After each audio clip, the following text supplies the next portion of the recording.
Hello, welcome to കുഞ്ഞി അടുക്കള. അപ്പോൾ ഇന്ന് നല്ലൊരു സ്നാക്സിൻ്റെ റെസിപ്പിയാണ് കേട്ടോ. വളരെ സിമ്പിളായിട്ട് ഉണ്ടാക്കിയെടുക്കാൻ പറ്റുന്ന നല്ലൊരു സ്വീറ്റ് റെസിപ്പിയാണ്. അപ്പോൾ നമുക്ക് നോക്കാം ഇത് എങ്ങനെ ഉണ്ടാക്കുന്നത്. അപ്പോൾ നമുക്ക് ഈ ഒരു സ്നാക്സ് ഉണ്ടാക്കാൻ വേണ്ടിയിട്ട് ഞാനൊരു പാത്രം വെച്ചിട്ടുണ്ട്. ഇതിലേക്ക് നമുക്ക് മൈദ മാവ് ഇട്ട് കൊടുക്കാം. ഇപ്പം ഞാനൊരു 2 ഗ്ലാസ് മൈദ മാവാണ് ഇതിലേക്ക് ഇട്ട് കൊടുത്തിരിക്കുന്നത്. ഇനി ഇതിലേക്ക് നമുക്ക് ആവശ്യത്തിനുള്ള ഉപ്പിട്ട് കൊടുക്കാം. ഒരു 1/4 ടീസ്പൂൺ അളവിന് ഇട്ട് കൊടുത്താൽ മതി. ഇനി ഇതിലേക്ക് ചേർത്ത് കൊടുക്കുന്ന നെയ്യാണ് കേട്ടോ. ഒരു 1/4 കപ്പോളം നെയ്യ് മതിയാകും. അത് നെയ്യ് നമുക്ക് ഒരു 2 വട്ടമായിട്ട് ഒഴിച്ച് ഒന്ന് ഇളക്കി കൊടുക്കണം. നെയ്യ് ഒഴിക്കുമ്പോൾ നല്ല ചൂടോടുകൂടി തന്നെ ഒഴിക്കുകയും വേണം കേട്ടോ. നമുക്കൊന്ന് മിക്സ് ചെയ്തെടുക്കാം. അപ്പോൾ ഉരുക്കിയെടുക്കുന്ന ആ ചൂടോടുകൂടി തന്നെ ഇതിലേക്ക് ഒഴിച്ചു കൊടുക്കുക. 2 കപ്പ് മൈദമാവ് എടുക്കുകയാണെങ്കിൽ ഒരു 1/4 കപ്പ് നെയ്യ് എടുക്കണം കേട്ടോ. ബാക്കിയുള്ള നെയ്യും കൂടെ നമുക്ക് ഇതിലേക്ക് ഒഴിച്ചു കൊടുക്കാം. ഇനി നന്നായിട്ട് ഒന്നുകൂടെ ഒന്ന് മിക്സ് ചെയ്തെടുക്കാം. അപ്പം നെയ്യ് മൊത്തത്തിലൊന്ന് മിക്സ് ചെയ്ത് കഴിഞ്ഞതിന് ശേഷം ഈ മാവ് ഇങ്ങനെ ഒന്ന് പിടിച്ച് നോക്കണം.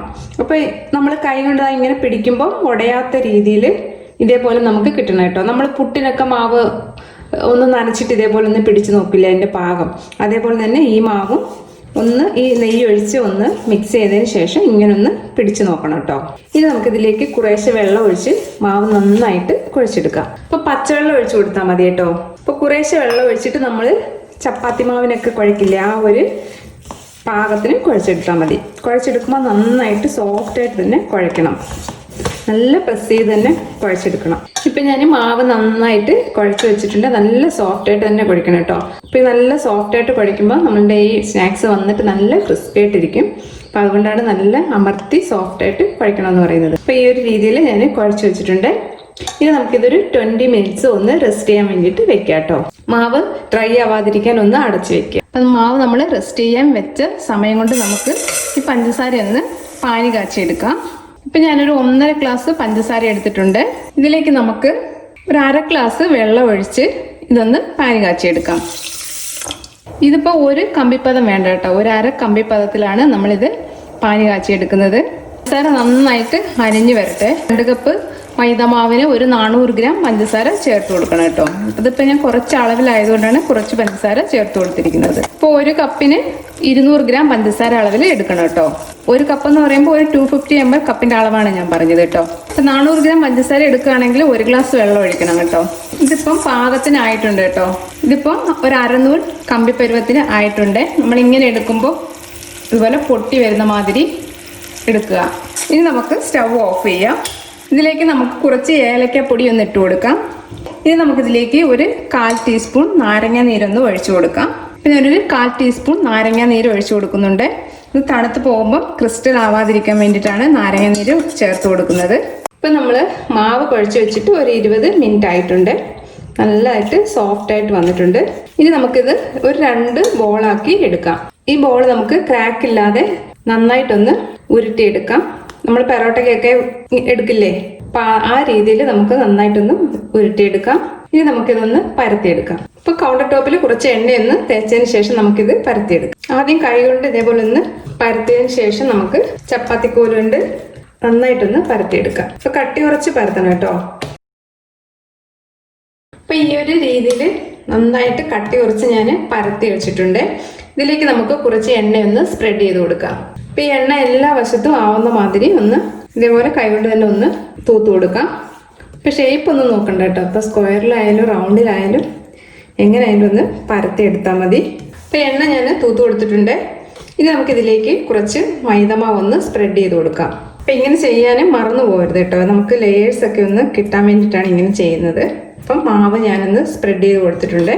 ഇനി നമുക്ക് ഒരു സൈഡിൽ നിന്ന് ഇതേപോലെ ഒന്ന് ചുരുട്ടി കൊടുക്കാം.